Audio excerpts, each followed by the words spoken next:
என்னடா இது மண்டை அது பின்னால ஒரு கொண்ட நல்லா இருக்கு தானே நீ கேளுடா உன் ஃப்ரெண்ட. நீங்க கொல்லா பேண்ட் கேஸு நாங்க அப்படி இல்ல பாசு. நீ யாரோ அண்ணா கேளு நாங்க ட்ரெண்டிங்கில மாசு. நீ டிக்டாக் லூசு உனக்கு வெண்டக்கா பேசு அப்பா பாக்கெட்டில துண்டத்தான் திருற கேசு.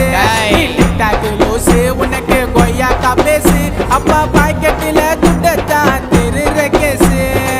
மஜாவா வந்துன்னு வரோம் 90 கிட்ஸ் நாங்க ஸ்டைல்ல போட்டி போட்டுக்கலாம் வாங்க வாங்க வாங்க வாங்க ஜோப்பி ஜோப்பி தாங்க.